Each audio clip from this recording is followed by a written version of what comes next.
Hello, we are back with another film review. This time we're reviewing Friday the 13th, Part 7, New Blood.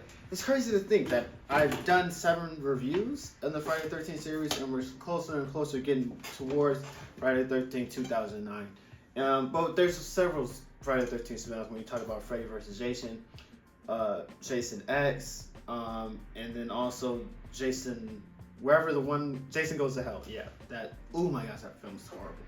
But nonetheless, this film was very interesting. So we follow a particular character who has psychic abilities, or some people will call it a telepath. So she's able to move things with her mind. And she goes to Camp Crystal Lake to get away from the hospital, as it is referred to in this film. It kind of has like the same motif as like the other films, where even in the Tommy series, you have like a couple people that are in a house, but they have like something that's wrong with them, or they have some type of mental disability. So I think that's like a very recurring theme within these films. So this film follows like the same format. So you have her, and then you also have a house that's next door that features a bunch of young kids that are out celebrating a cousin's birthday party. So it's like one guy's cousins. It's his birthday party, so that's why they're at Camp Crystal Lake. This film, for me, it was interesting. I like that it takes some liberties.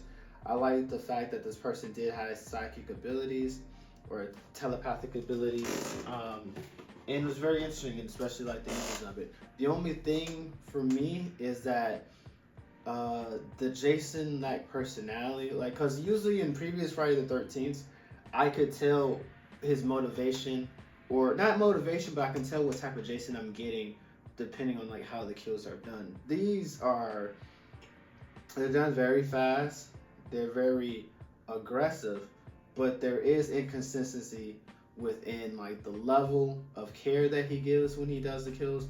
Like for like the first half, I want to say, even like the first 2/3 of the film, very vicious. He's one-shotting, he's very aggressive, he's very agile. He's on it, and even he's teleporting at certain points, right? Then in that final act of the film, he goes very soft. Like he's not going for killing blows, and there's often time where he just stands there.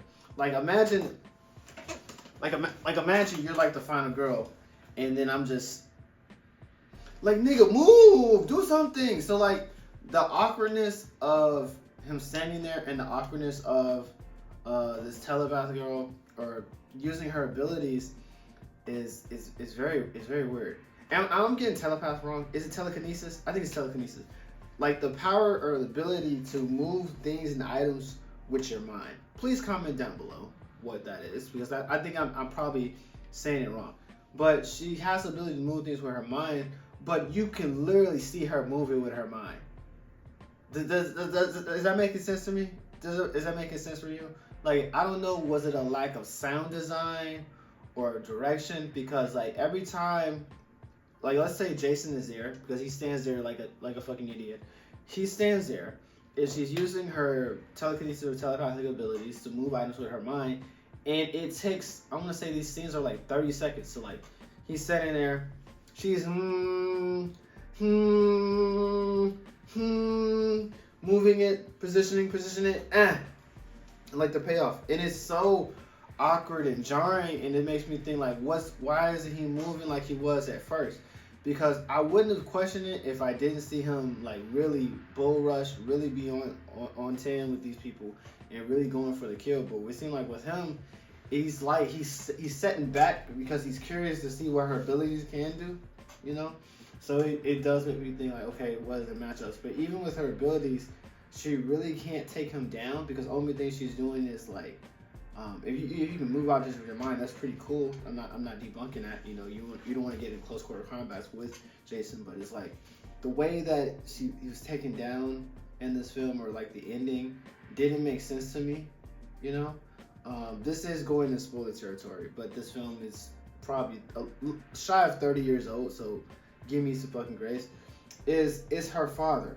Her father ends up saving her, and he comes back as like a ghost or a spirit. It's not really explained, but her father was abusive. So like, why is it that the spirit of an abusive father that you killed earlier in the film he comes back to save you from Jason. That just it doesn't seem right.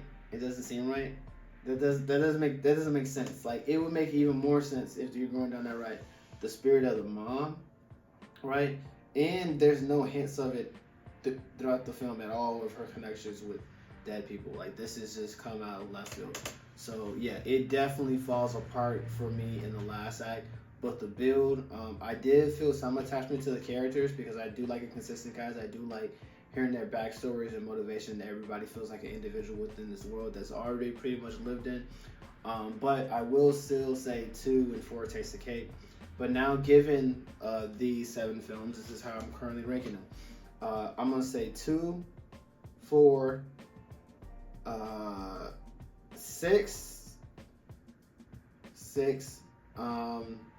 Then I'm gonna say 5, 3, 1, and 7. That's how I'm currently ranking the Friday the 13th films. Do you agree? Do you disagree? Let me know. Comment down below.